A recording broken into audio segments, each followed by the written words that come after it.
You can't marry me one minute and throw me out of the house the next. Oh, darling, I'm not throwing you out of the house. I'm not throwing you out of the house. Will you get out of here?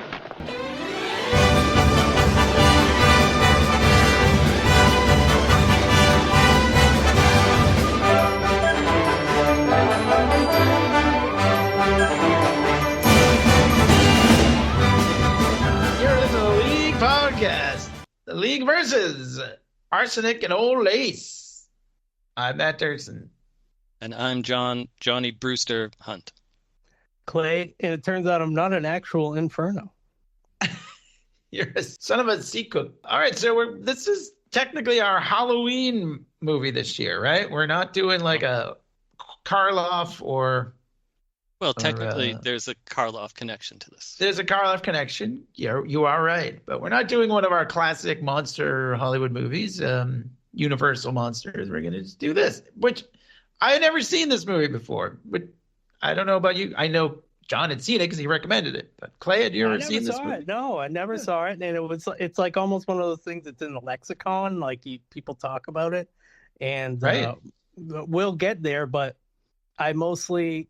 if I were to sum it up, I felt like the first 20 minutes of this movie, I'm like, Clay Inferno, I don't watch old black and white movies. Like, what is this? Like, is this going to start? And then it really, like 20 minutes in, it starts really like being like, whoa. And then I was like, this is like a Warner Brothers cartoon brought to life. That's how I would sum it up. It is. It's interesting. I was thinking today because, like, I do all my notes and I'm like, and I go usually like scene, and and then the guy say this, and then they go down into the the pits or whatever, and now I'm like, well, it's kind of there's like a lot of stuff happening in this movie. It might be hard. I might even have to jump around a little or whatever, but it is a very funny movie. I didn't know what to expect, I guess, is what I was thinking too. When I said I'd never seen it, I didn't even really know what it was about. And even if you read the description, it's like Mortimer Brewster wrote a thing about not wanting to be married, and then he's going to get married. I'm like, that's a pretty small subplot. It's like, it really doesn't have a whole lot to do with the overall story. Yeah, very interesting. But anyway, of course, it was a play and starring Boris Karloff as Jonathan Brewster, and he wanted really badly, apparently, to be in the movie. And he was not allowed to. The producers of the play wouldn't let him out to do it. Yeah, they let the other actors out to do the movie, but they were like, "You're the name.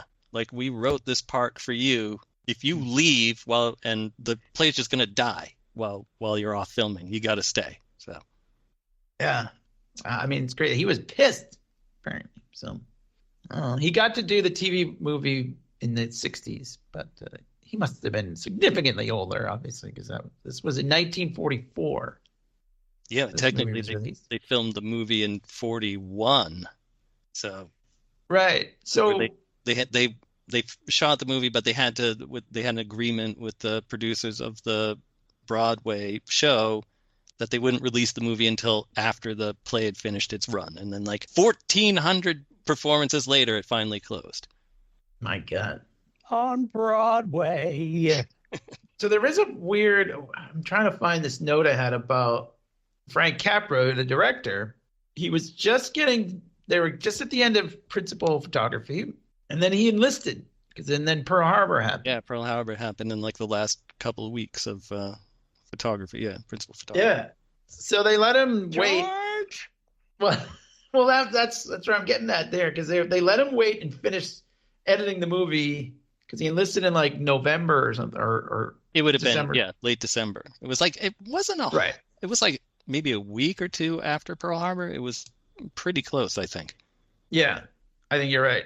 And a bunch of Hollywood directors and actors and everything enlisted, because everybody was like, "What, those damn Japanese?" Like they were all mad, whatever. So, but they let him finish the movie, and he actually, reported in February. So that's kind of interesting. But I'm trying to find that. Because there was something about when he was over in London, when he was stationed over in London, he heard troops going like, "Charge!" just like Teddy Roosevelt Brewster does in the movie. And he's like, that's weird. They must have seen it. And apparently it was shown to the armed forces, before it was ever released interesting. here. Yeah. Yeah, I was just making that joke because I thought it was the first to ever do it. No, I mean, you are in this context, I guess. But yeah, I found that really funny. Yes, and this was the last movie that Frank Capra would direct until he was out of service in 1946 when he did It's a Wonderful Life. Yes. Yeah, and we've never done a Frank Capra before, so. I don't think we have. Yeah. And I've watched several of his movies. Oh, yep, he's one of the great ones. It became obvious to me why this fits in with John's aesthetic and why you'd want to watch this movie. It made total sense to me. Not right at the beginning. We were rewatching it last night, and I was like, I don't know what the other guys are going to think right at the beginning of the movie. I didn't know what I was going to think build either. Was good. The build up was good because once it starts taking off, it really starts taking off. Yeah, I agree. Well, some of the stuff at the beginning, it helps you to understand Mortimer Brewster a little bit, but it really has no bearing on the rest of the movie at all. The Brooklyn Dodgers game, like that only really, because I think they just make one passing reference to it at the end where like, oh, the neighborhood hasn't been the same since they won the pennant or whatever the line is. So yeah. But I guess the other thing was sort of, since the baseball game takes place on Halloween, where they're like, well, yeah, I know the baseball season's over at that point, but we're just saying that they would win the pennant when pigs could fly, and that's why they're playing on Halloween. It's some sort of weird, twisted logic, sort of no prize-y logic right there. Yeah, like October baseball thing. I mean, but now there are several rounds of playoffs. They probably now they play right at November. Christmas, I remember for Christmas. That would be One thing about this movie too is that a lot of way earlier films than this, but a lot of films like from that era were adapting plays. Like the first movies, the silent movies and stuff, were like adapting plays, and there's not that very many sets. Like they basically had the set that would be on the stage of the play. And I thought that was interesting. Okay. That's my entire point. It's just like they make movies so different now. They have the outside of the house, which reminded me of the What We Do in the Shadows house. But like it kind of does look like. But like and then they have the couple interiors like the kitchen and a couple of bedrooms or the basement or whatever. But they really just have. Most of the main action just happens in that main foyer because they have the stairs that go up and everything. So it's all right there. Well, apparently at the time, this was a complete set that Warner Brothers announced that it was the largest set ever built in a studio. And it was actually a full house. Several scenes were shot in like the cellar, which they never showed, and Mortimer's grandfather's study. Yeah, so there were scenes filmed in other rooms that they just were cut, but it was a full house set. So that's kind of interesting. Yeah, now obviously there's been bigger sets, but now they don't even do that. They just, what do they call it? The volume or whatever that Disney films all their shit on. Yeah, even the Batman movie a lot of that was in the volume. It looks pretty good, but I think it looks great. Actually. I love the exterior with you can see the bridge in the background and the city, and there's a little train that is going by, and the cemetery and stuff. But apparently, the city background was like a 2-dimensional model built into like forced perspective, and I just stuff like that fascinates me. Even though it doesn't look real, it just looks cool to me. Yeah, I think that somebody built that. Yeah.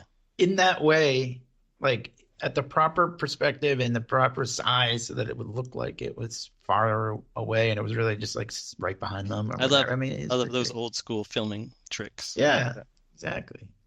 It's pretty great. Like a rear projection Sean Connery driving looks kind of cool.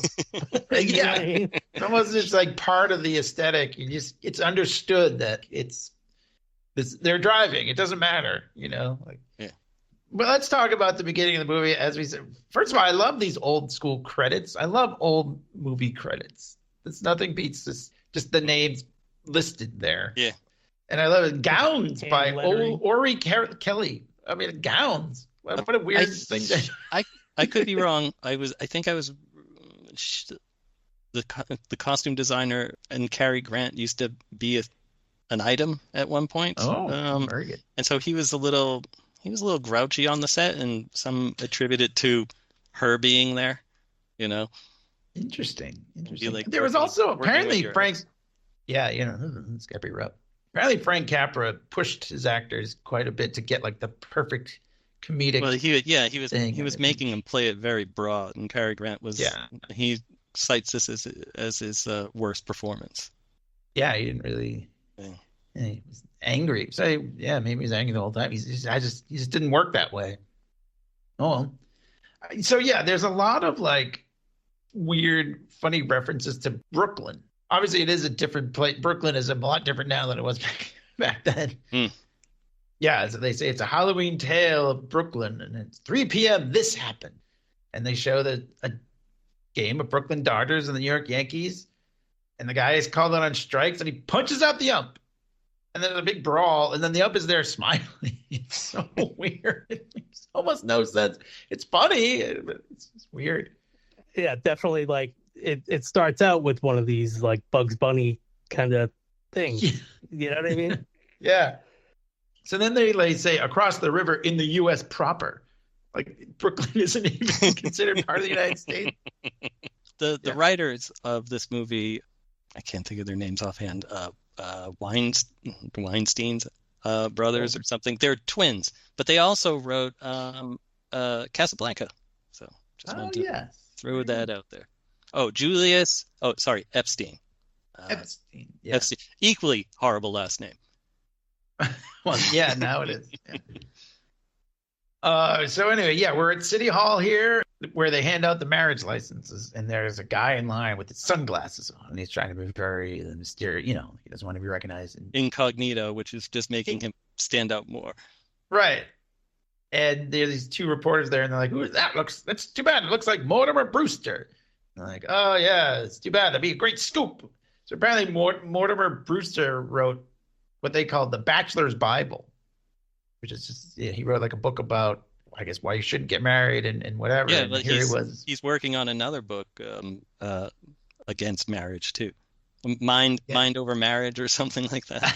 I forget the title. Mind over. But he's also a drama critic, which does play into the proceedings. But he is there with a lady.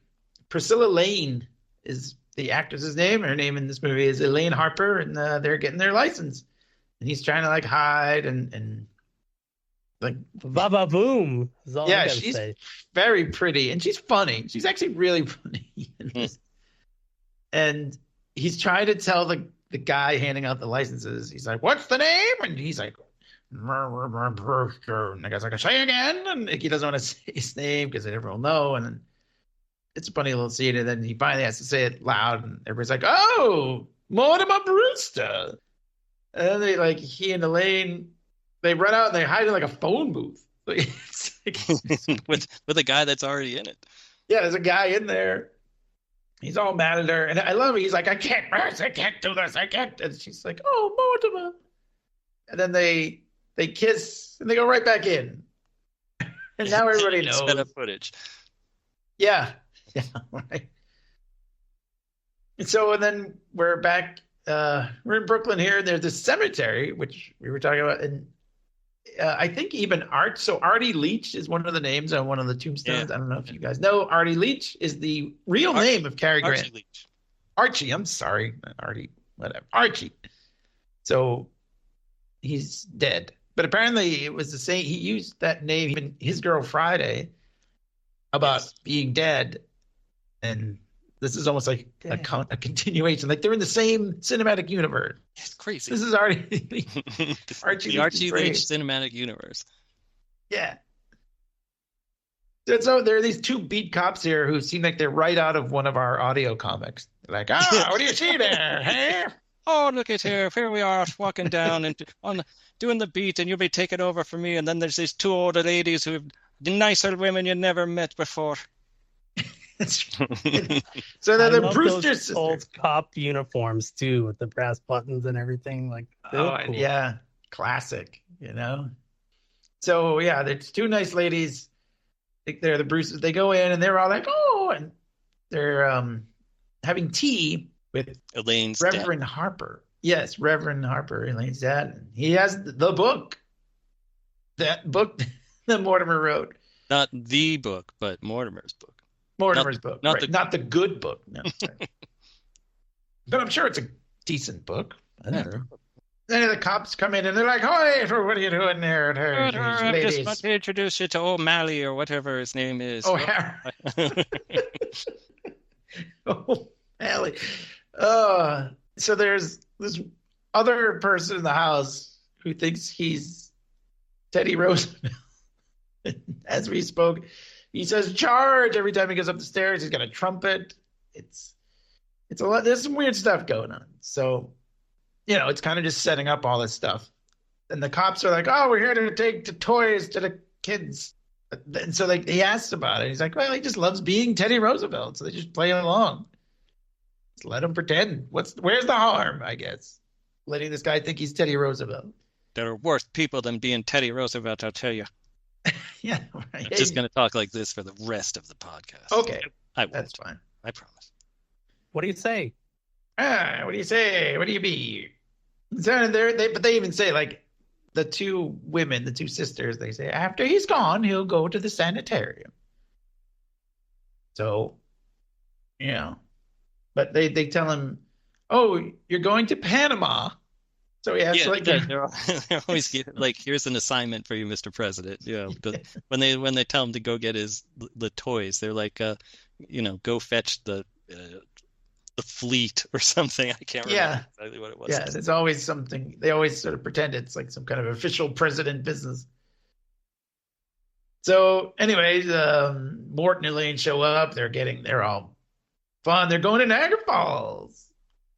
Every movie from this time, anyone that was getting married were heading to Niagara Falls. I guess that was the honeymoon destination of the Right. 1940s and 50s. Yeah, that's why Clark and Lois went there in Superman 2. Oh. Yeah, right. So even in the 80s or 70s, I guess that was 70s, right? No, it was My parents 80. went to Niagara Falls when they when they got married. They drove to Canada. I think they stayed in Montreal, but they went by way of maybe on the way up or on the way back. They stopped at Niagara Falls. Nice. That was like the 60s. Well, me and Dirksen also went to Niagara. Yeah, we also to celebrate our wedding, our Friend honeymoon. anniversary. Yeah. Back before it was like a cool thing to do. Yeah. Two guys Well, we had hanging the out in lady Niagara with Falls, us too. and we did have a lady with us. Boy, we were really ahead of the time. Yeah, no kidding. That's So Mort is there. So these two women are his aunt, and he's talking to them, and they talk about his brother Jonathan and what a nut he is, and like he's just gone. Like they don't really see him, they don't know where he is, but they talk about him.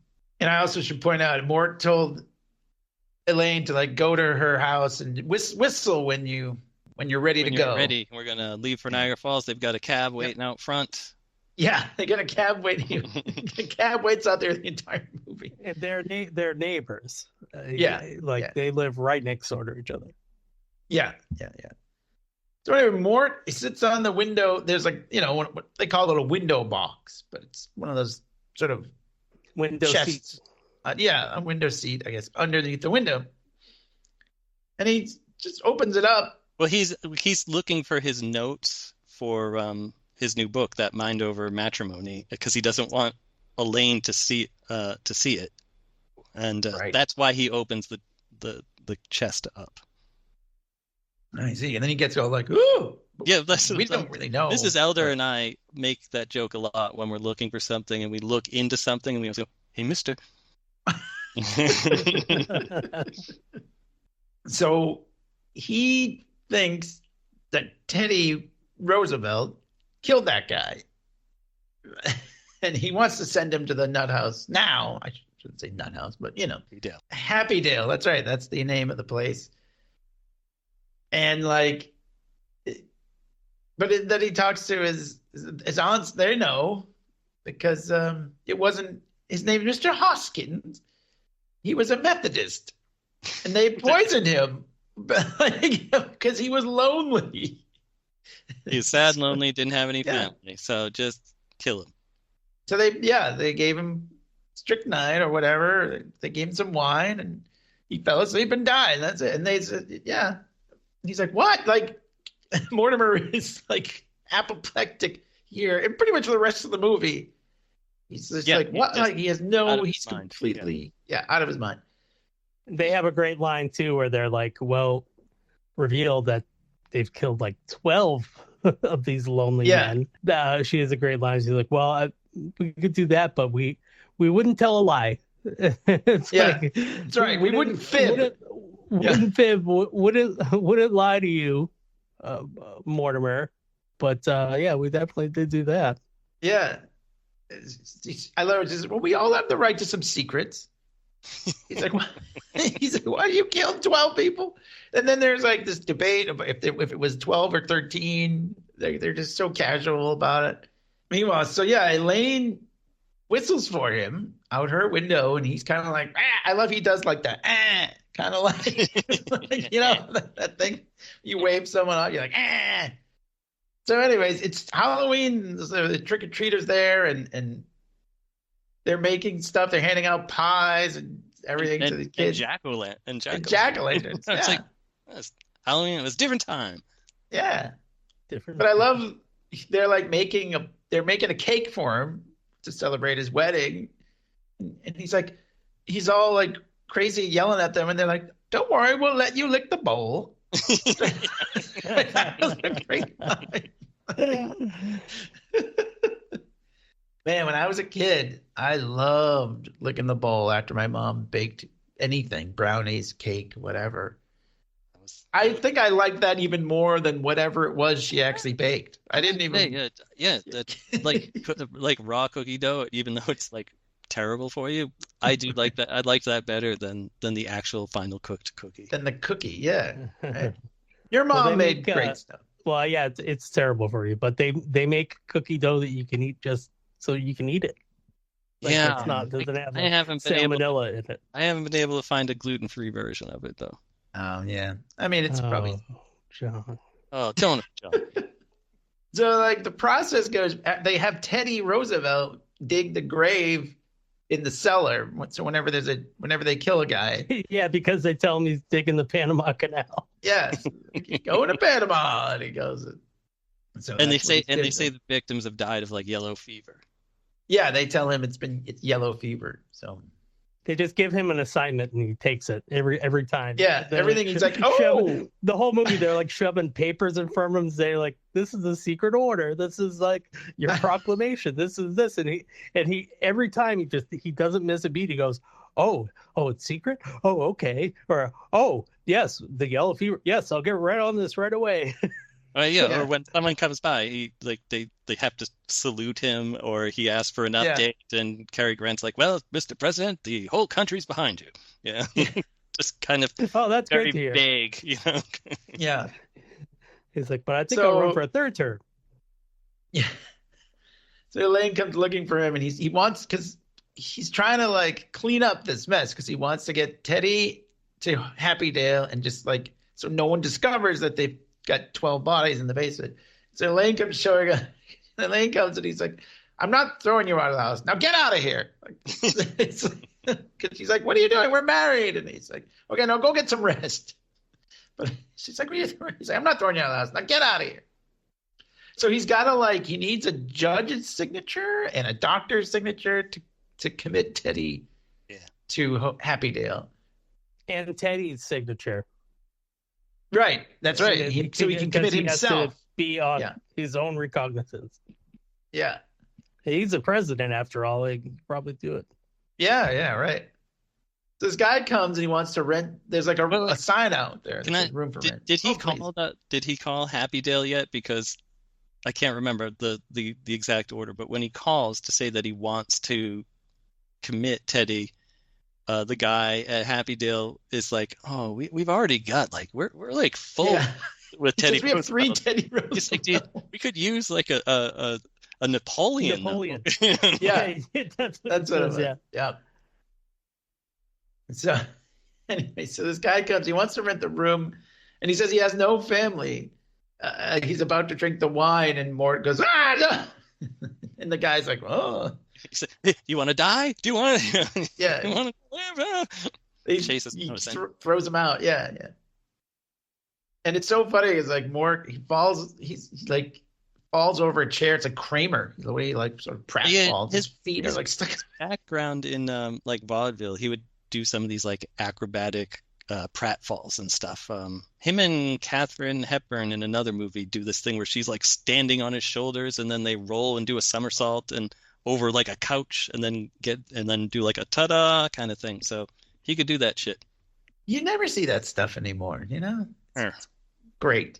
We should bring it back on the podcast. Here, we'll do it right now. Yeah. Everyone can. I'll just fall over right now, and yeah. My leg could have a big twitch, and I could fall out of my chair. Yeah, it's the Charlie horse or whatever, like you had before. Clay's patented move, the Charlie horse.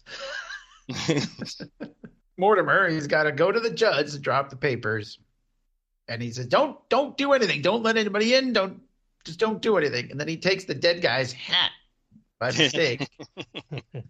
Oh, Mr. Hoskins. And so, yeah, but I love this part. He goes out, like he's got a cab there waiting, and he says, "Hail me a cab."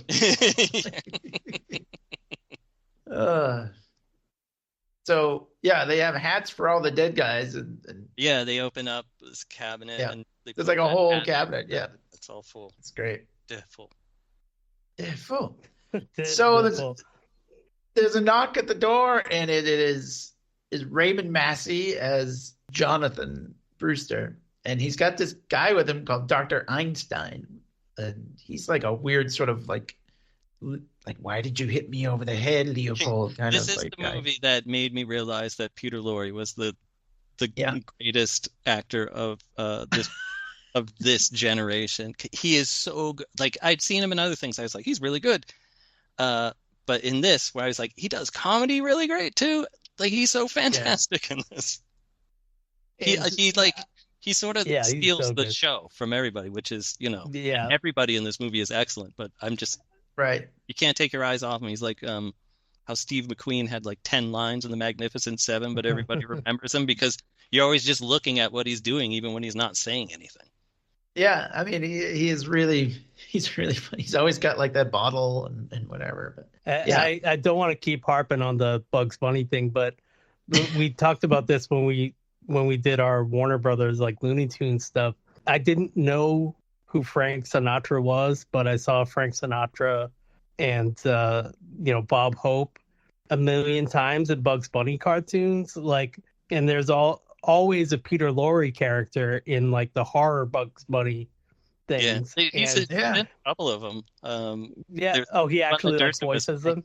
No, I mean they just have like based on him. Yeah. But this also, I think this might have been the first movie I'd ever seen him actually in, and I was like, oh, that's where that all comes from, you know? Yeah. Right. Even in whatever the last Looney Tunes live action, maybe not the last one with Timothy Dalton in it. There's like Professor Lorre, and he's like, or Mad Scientist Lorre, and he's like the main bad guy of the movie. He's like animated little Peter Lorre. Wasn't he in like, I remember him, there was some movie that Mystery Science Theater did, I think, that he was in it. That might have been the first time I actually saw him. But yeah, so like he gave him like Jonathan has like his face, he looks like Frankenstein, basically. Frankenstein's monster, I suppose. Let's be. Yeah, which is yes. I mean, they can't have a white guy podcast without pointing out the Frankenstein's monster. Frankenstein's monster. Not Frankenstein. They basically are saying it without saying it through the whole thing. Yeah, because they even say, "Oh, you look like Karloff."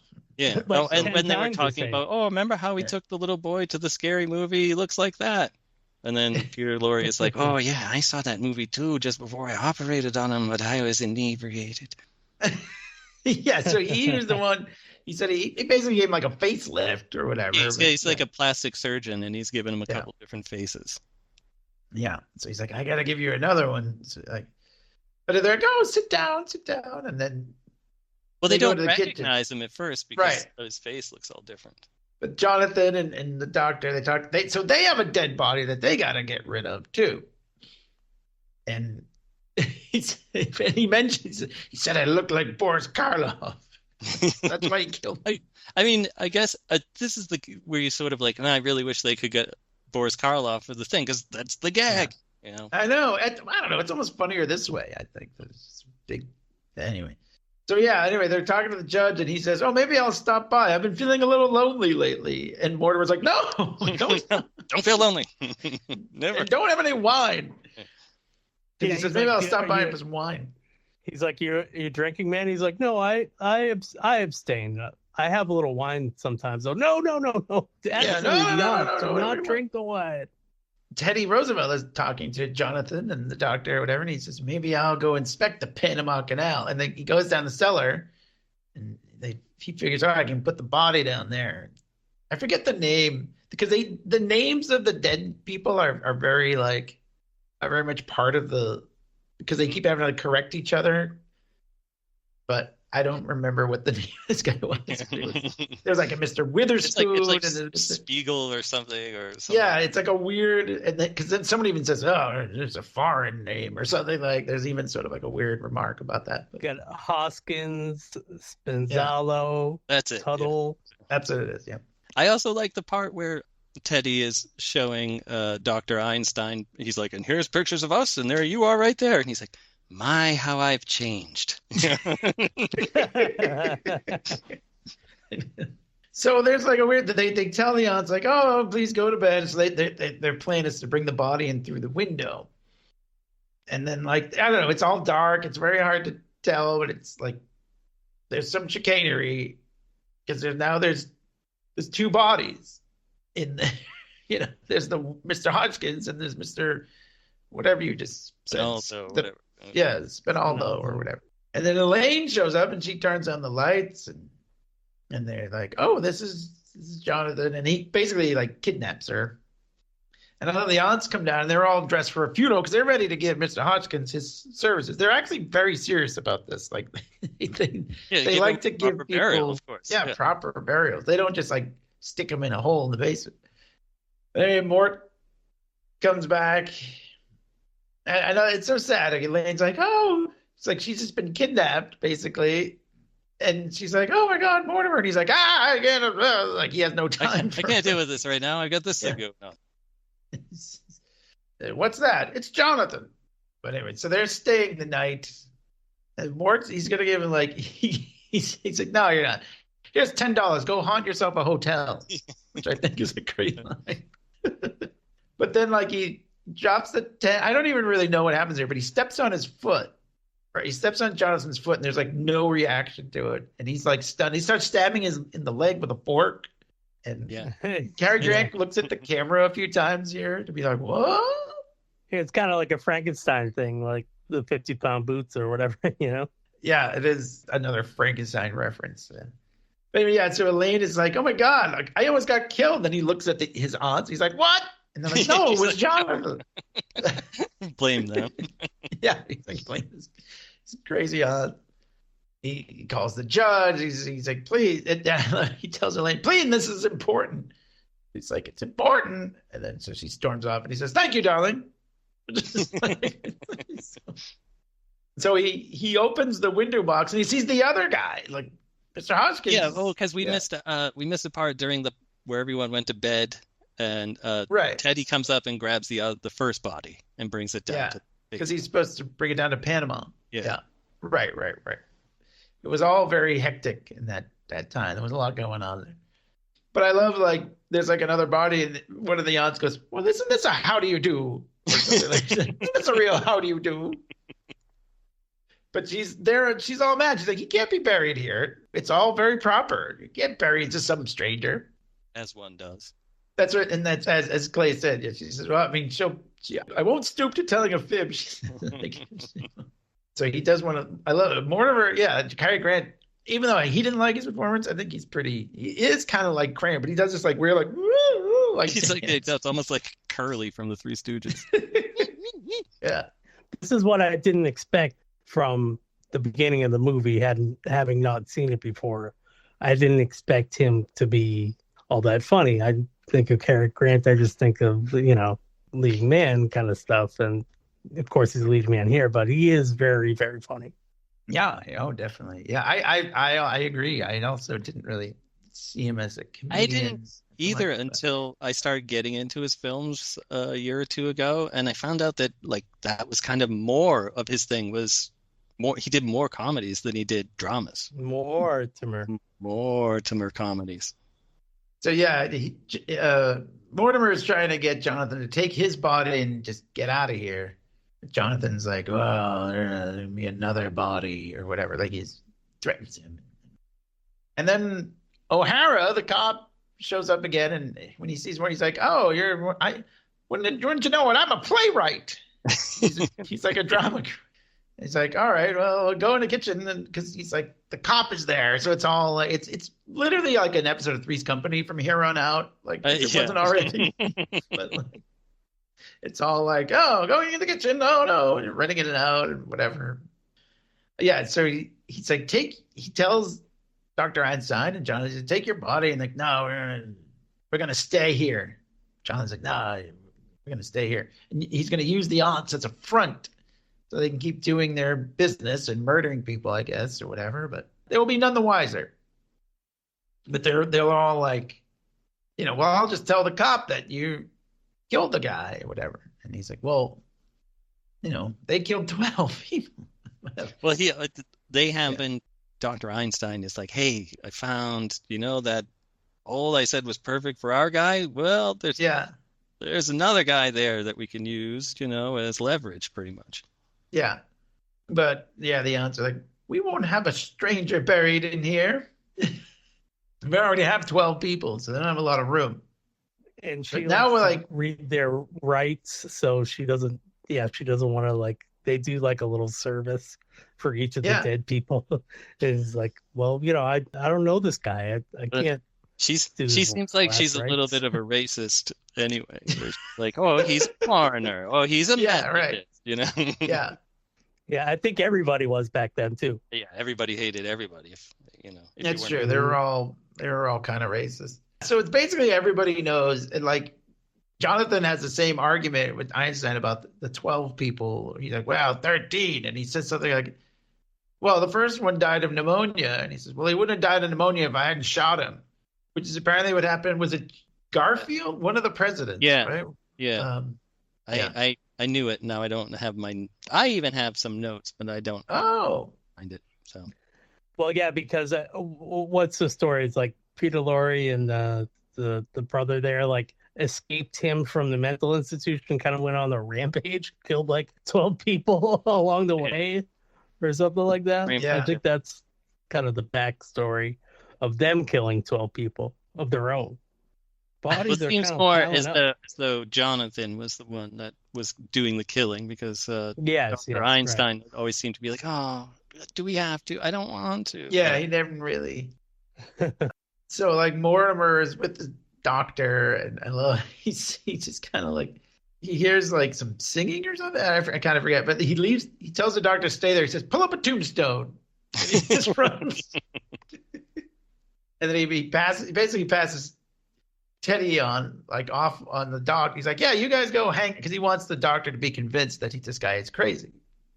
He kind of passes him off on him, and then he sits on a tombstone, which is kind of weird though. It's like a very small one, and kind of goes up his butt. Mm-hmm. Anyway, Elaine is at her window. They're talking, and he says, "Look, I don't think you want anything to do with it. Insanity runs in my family." He says it practically gallops, which I thought was a good line too. That was funny.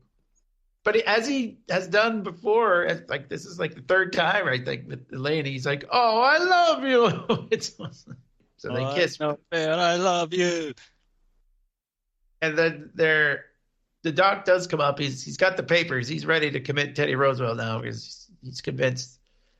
But I forget the line was, but Elaine slams the window on his hand. Oh, damn. There's perfect vaudeville physical comedy here too, because his fingers are not actually harmed in the making of this film, but he does a really good reaction, a really hilarious doink. Yeah. So anyway, so Jonathan and Dr. Einstein are going to rub out Mortimer.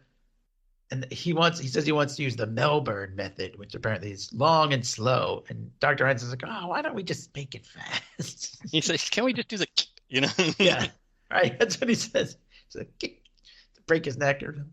I like the way this scene is shot too, because they have him in shadow and he's like looking up, and then he's like, that when they're in the basement, you just see him in shadow and has these like long, like shadow puppets of him almost, like fiddling around with his hand, like rubbing his hands together. Yeah, there's some great cinematography in this. Oh, it's so cool looking.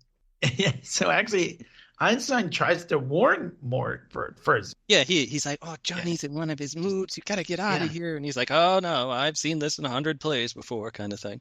Yeah. And he actually takes his bottle of booze. Yeah. He's like, oh, hey, what's that? Yeah. Gonna pour himself a little snort.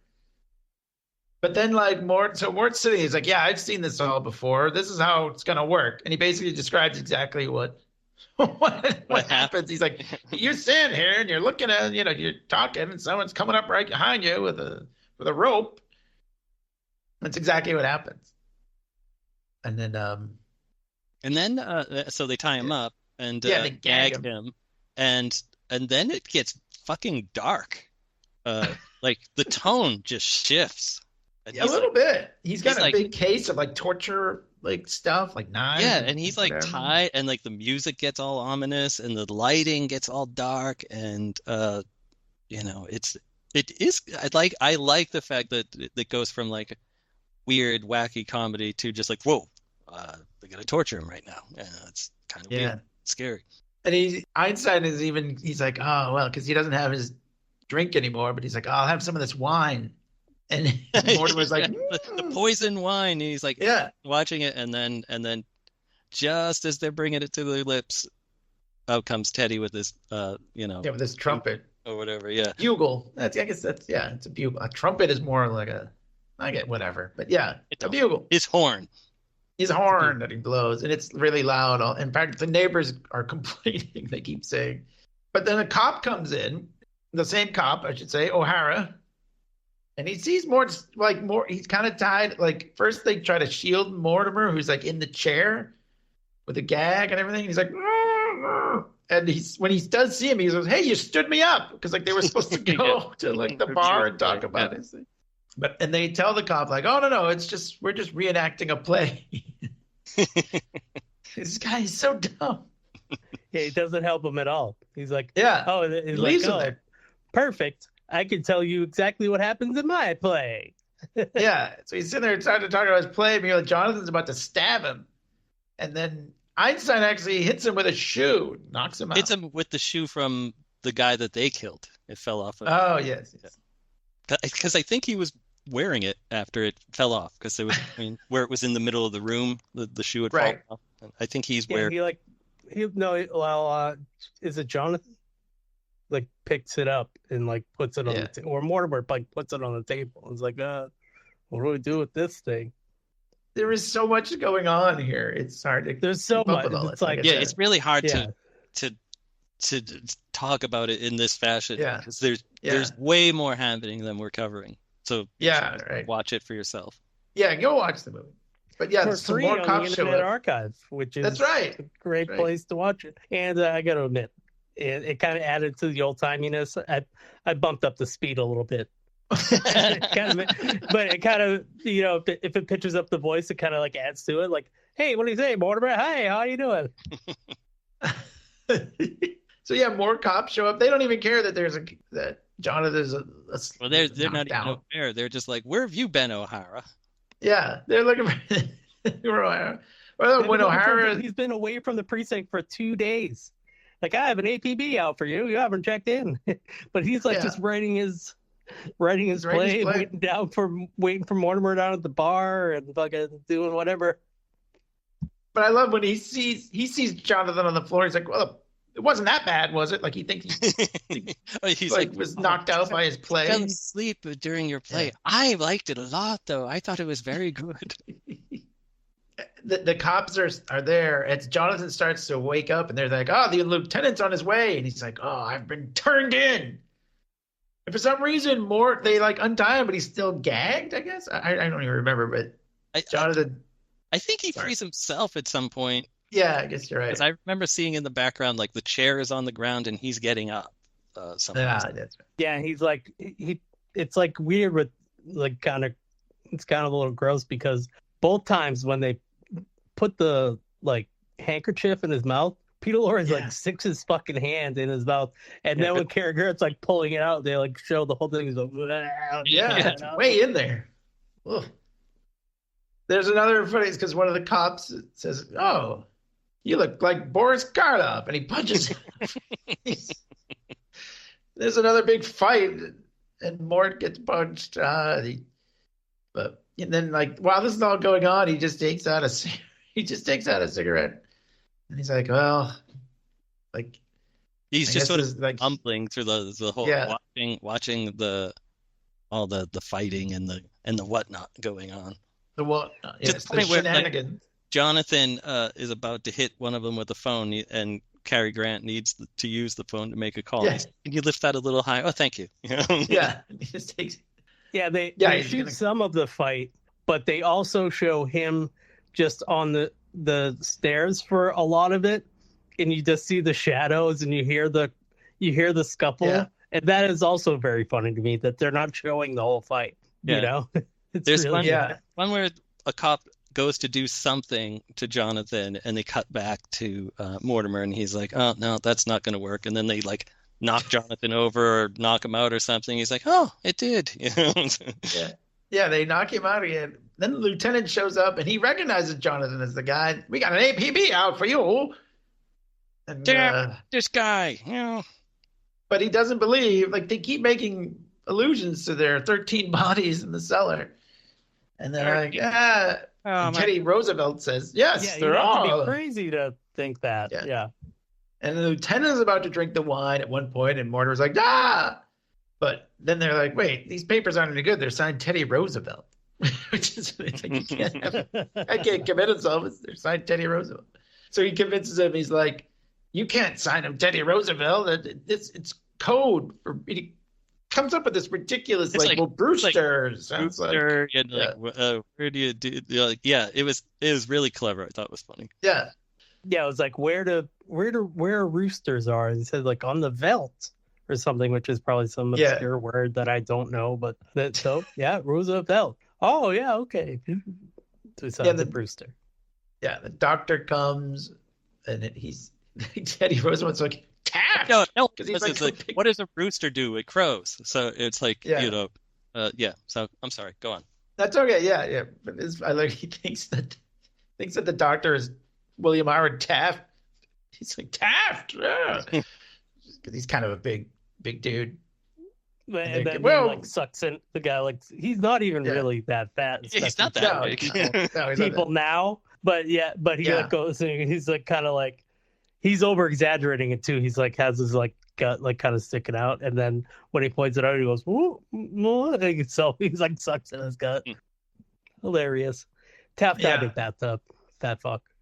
Oh, we used to see a cat in my old neighborhood that was really big that we nicknamed Taft.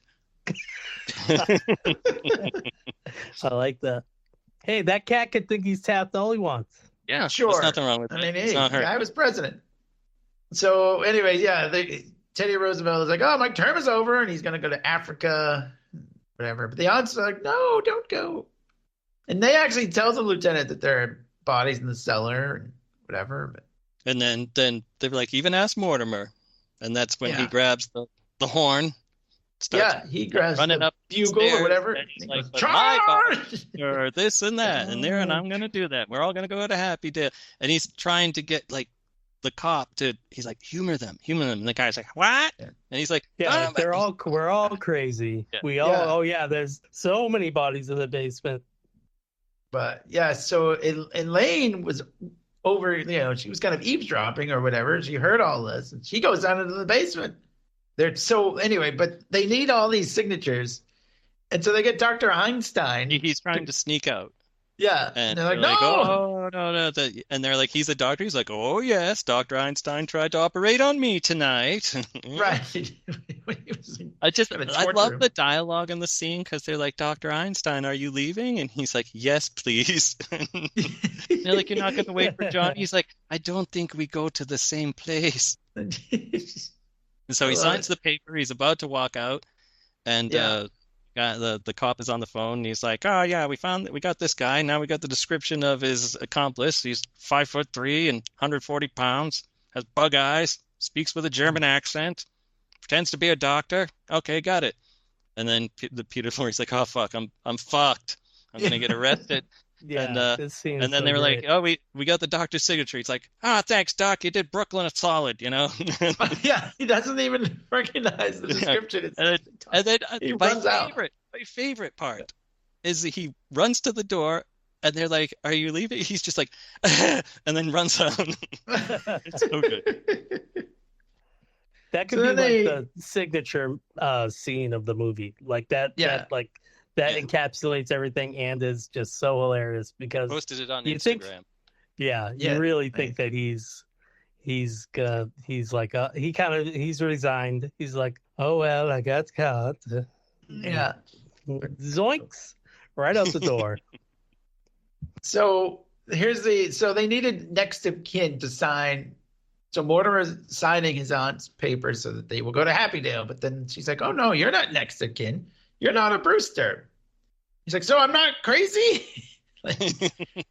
He keeps saying, so apparently they're like, no, and they tell the story about his mother came in and there was like a sea cook, cook from a ship and whatever and all that. She was a cook that lived at the house. Okay.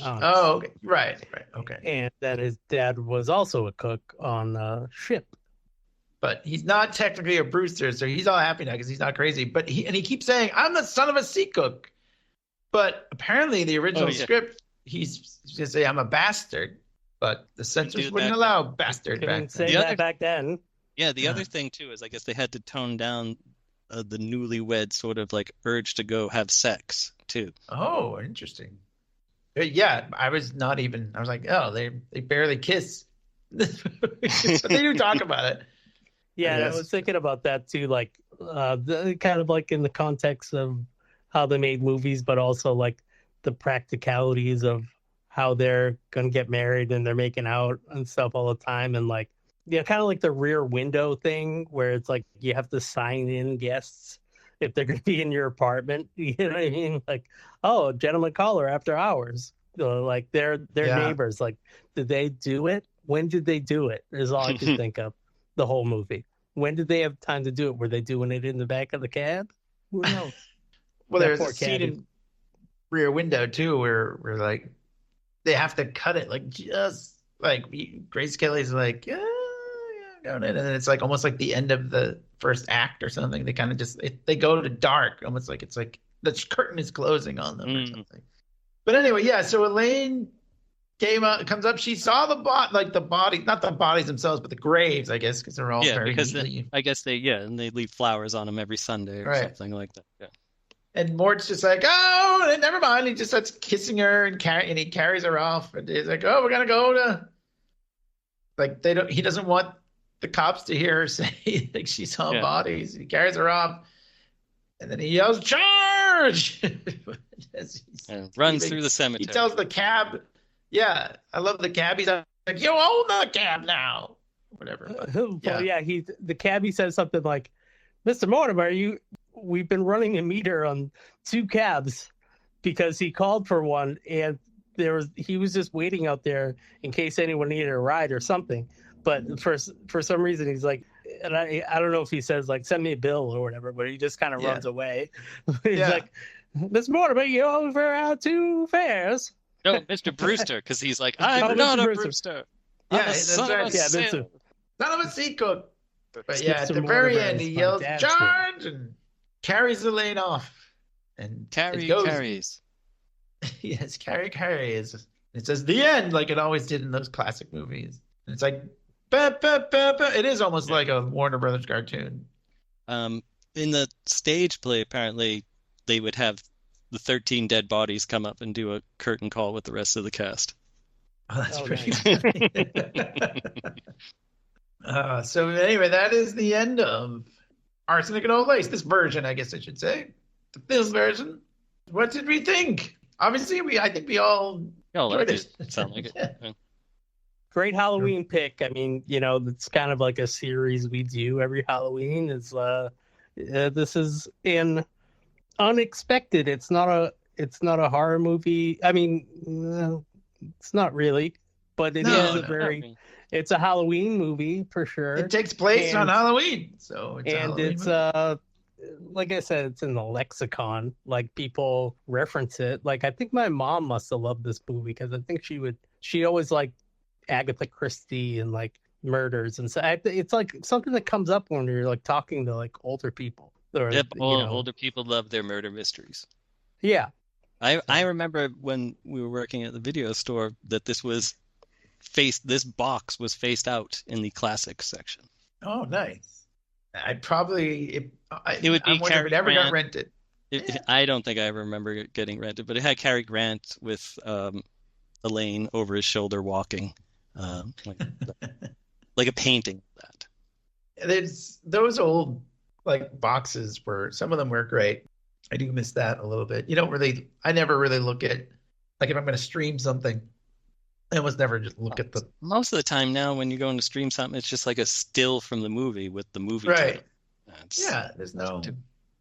Did you know actually that the algorithm shows you like, if we're both looking at Batman Returns on our Netflix at the same time, it shows us the thumbnail that they think that the viewer is going to react to. Oh, damn, they keep showing me the worst thumbnails then. Yeah. If they're trying to get a reaction for weird. me to not want to watch it, then they're doing a great job. Yeah, it's they have like, I don't know how many versions of it there are, but they, like on Netflix, I know I saw some YouTube video about how they do that now. They hardly ever use the movie artwork. Oh my God. That's weird. I'm kind of creeped out by that, actually. I mean, it's not like anything newsworthy like that. We know that they're paying attention to everything we watch, but still, it's a little like, you like this image. So if I'm watching Batman Returns and it's a picture of Michelle Pfeiffer, then I know that they really are keeping track of me. Yeah.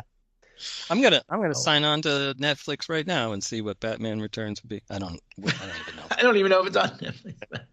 Anyway, but yeah, I mean, this was a movie. I think you're right, Clay. Like, this would have been one of the movies that, as a film major, people would be like, "Well, you have to see that," like one of those, which I always used to not like. I never really liked. Which I don't know why. Until you're older, the right. kind of thing, like when it's like acquired taste for movie or food or whatever. It's like, oh, I really love the sweetbreads. You should try it. I'm not gonna eat brains, and then you fucking eat brains, and you're like, I can't get enough sweetbreads. The sweet but it's frost. more just like, I didn't like people pushing me as a film major. Oh, you gotta watch this. Like, all these old movies. As a film major, I had to like it. And it was more just like, I'm not even gonna do that just because you said it. I probably would have liked this comics movie. And everything, right? Yeah, it's exactly. like the Jack Kirby syndrome. It's like, oh, well, actually, he really is the best, right? But I probably would have when you're a kid, and you're like, I don't know, I don't really get it. But you were a fan of the Marx Brothers, so you probably would like this. Yeah, I would have liked this movie. Probably, I should have. But I just didn't. I was opposed. You know what? I say that stuff too. I'm like, oh, geez, if I had just given this movie a chance, whatever, I could have been enjoying it for years instead of just recently discovering. But the fact that I have finally come around to exploring all these things on my own, I think makes it maybe a little more fun, rather than if someone was like, you got to see this because of blah, blah, blah, and then you're just sitting down to watch it. Just to say you did. Yeah, just to say you did. So then you're just kind of watching it just because, and you're not really watching it because you're really interested in finding out about it. Yeah, it definitely is a different, you have a different outlook if you're just watching it to say you did. Yes. But I think I would have, I would have found the dialogue really funny. I mean, I still do, obviously, but the dialogue is great. It is like I said, the way we go through a movie it was with this one because there's so much. Oh, he's got to call the doctor. He's got to call the judge. He's got to do this. He's got to, yeah. So I hope he did a good job. Yeah, apparently, like the stage play isn't quite as cranked up as the movie version. Interesting. And but it was based on like a real serial killer, a woman who killed like 66 people. Ugh, I mean, that's pretty crazy. It was Amy Archer Gilligan, America's most prolific female serial killer, was cited as the inspiration for the story. I think this was originally going to be written as like a serious drama, and some people, said you should really do this more as like a dark comedy. I think that would work better, and I think they were right. Yeah, I mean, there's a million movies about serial killers now, anyway. But in the end, the aunts completely get away with it. They're just sweet old aunts living in that running. I don't know if you would call that like, is it like a boarding house kind of thing? It actually reminds me of a little bit about my family. My on my dad's side, actually on my mom's side, I get it confused because they lived across the street from each other at a certain point. But they had this place called the Farm up in Sunapee, New Hampshire, and they would have like people would live there, like cousins and stuff, like the sons and daughters of the people that ran the place, but they ran kind of like a bed and breakfast too. Like you could stay there and go skiing and pay rent with complete strangers. Like it seems like it reminded me very much of that kind of setup, like at this house. Like the brothers come home, of course they have a place to stay, but maybe they have lodgers. All the people that were murdered. They are. Yeah, well, they do have a sign out front that says "Room for Rent." I think the two cops from the audio comic kind of explained like what was going on there. With that. Because their father had left them a lot of money, so they didn't really need it, but they were doing it out of the goodness of their heart, which really just wanting to kill some old dudes that were sad. Well, like I mean, in a way, it is funny. A lot more common, like the modern version, I guess, is like Airbnb, but like people still do it. But I feel like it was more like, we have this big old house. What are we gonna do with it? Oh, we can rent a room. Yeah, I mean, it is funny though that the aunts, like, they're such lovable characters too. Like you can't even think of them like, oh, they're murderers. I don't even think they think of themselves as murderers. Right. They think of themselves as doing a social service, a public service. Yeah. Like a good deed off the street. And then is there like kind of like a meta thing, like where like Cary Grant is like, Mortimer's going to get like married, so he's like the hero. And he won't be one of these lonely guys that's like against marriage, like that he says he is in his plays and stuff. Like, is that like kind of like the moral of the story? Kind of, I don't know. I'm thinking I've had too much coffee. The moral of the story is you might get away with it if you're a sweet old lady. Yeah, I guess. I mean, or a German doctor. I mean, it's funny. Like, like the whole getting married sort of subplot it adds sort of to like Mortimer's like sort of chaos, or he's like, I gotta do this, and Elaine's waiting for me, and the cab is waiting for me, and it's kind of like the slapsticky kind of like he's got to do all this stuff, like, but he's trying to help his aunts and whatever, and it's crazy. But the way he treats Elaine, it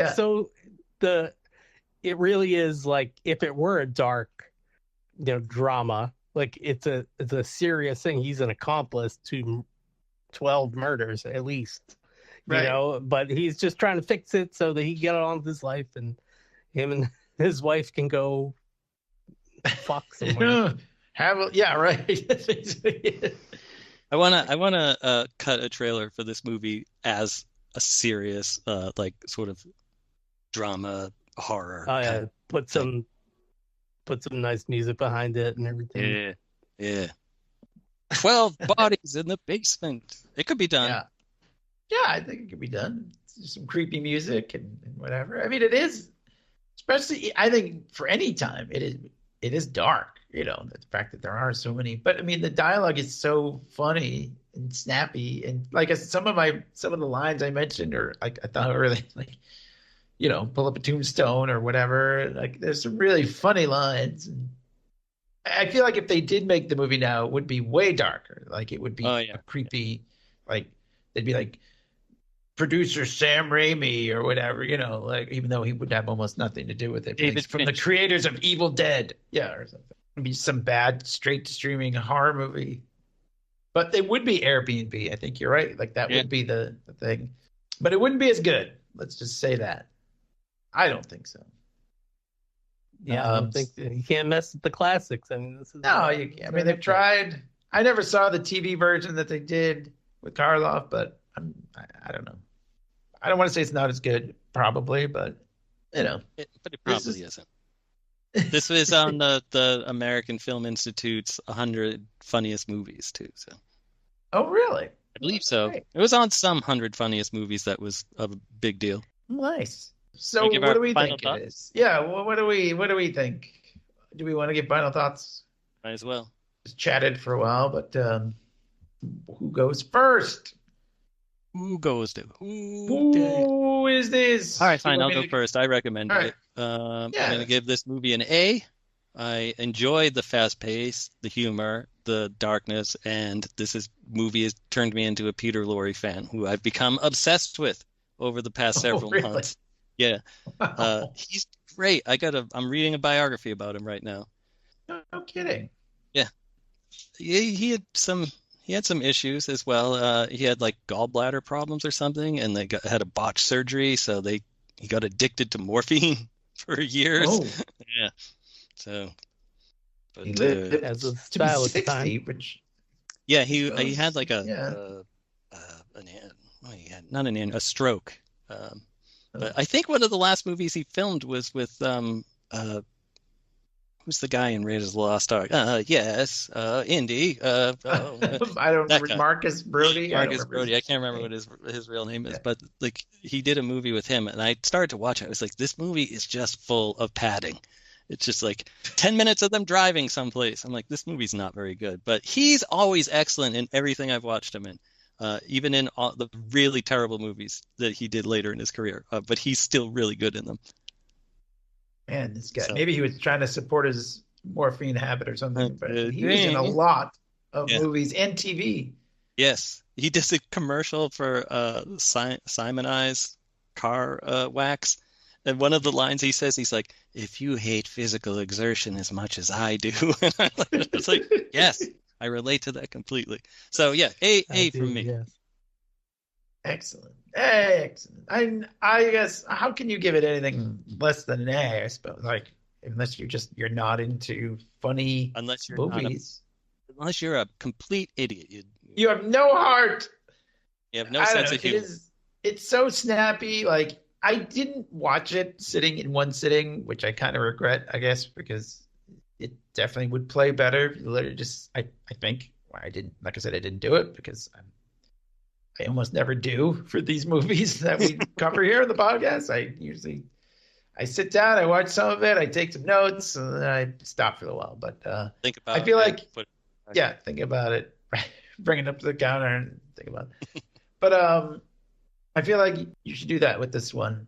There's so much going on, and if you really want to follow everything everything that's happening, whose body is in the window box and whose body is in the cellar, and like the names of all these people, which is so funny to me too. It's like at some points they're even correcting each other, and like I think he calls like Mr. Witherspoon, who's like the doctor, he calls him something else, and he's like Witherspoon. He's like, oh.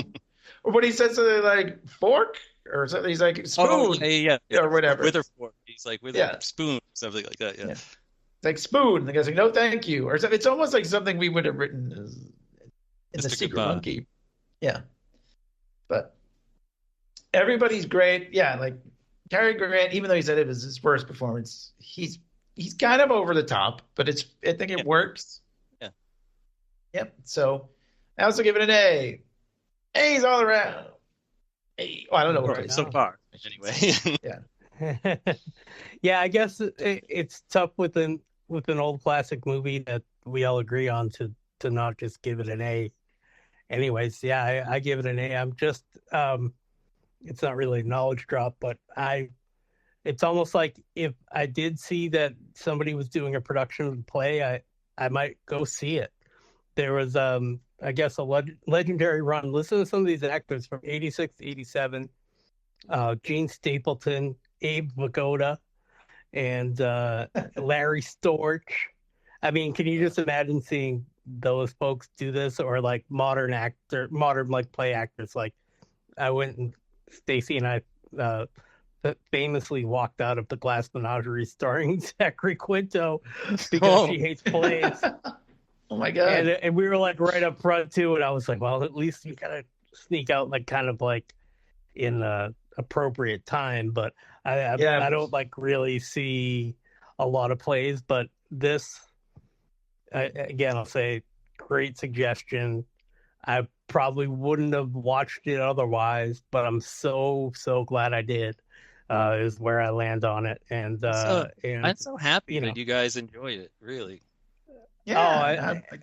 I gotta say, they have these things like when they do like the presidential debates where like they have people sitting in a room watching it, and they have a dial and they go and they turn it like as they're watching the whole thing, and like they turn it to like not that enthused, or this person is saying the right thing, or and then they turn it over there. So basically what I'm saying is that like when this movie first starts, I start at 0, and by the end I like broke the knob off the thing. I was like, oh, this is great, because it really, I said it before, it like starts and I didn't know what to expect, and I was like, what is this gonna be torture, like watching this? I don't even know.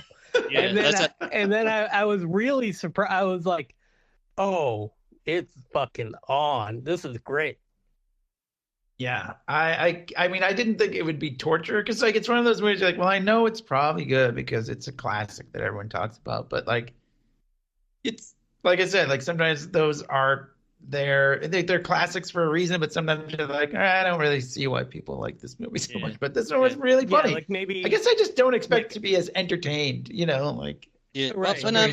When I'm picking something, I'm also trying to gear it towards, I like this, and I think the other guys will too. I try to do that. I never try to recommend anything that I think that you guys will be like, oh God. I mean, I have, but not intentionally. Yeah. Well, I don't think so. I don't remember. I was going to say, no reflection on you, John. It was my own personal bias of the movie when it started out. I wasn't like, oh, I can't believe it makes me watch this. But I just did. I really, Moonraker. I came in completely blank. I came in completely blank, and I was just like, okay, old credits, all right, and I do like that stuff, like aesthetically, but maybe I was like thinking like, when I suggested Dr. Strangelove, and you guys weren't like all that into it, which is fine, but like I was thinking like, oh, maybe this will be like my Dr. Strangelove. It's like some old black and white movie. Like it couldn't possibly be this great, but it is fucking great. It really is. Yeah, it is. It is funny. I guess because like we think a lot of the movies back then, maybe because they were based on plays and whatever, is very simple, sort of like the plot just goes A to B, C, and that's, okay, yay, the movie's over. But this was like, there were so many like weird little like twists and turns and ins and outs. I guess I was not expecting it, so I was pleasantly surprised by the writing. I'm so happy about that. Yeah, I'm glad. Glad.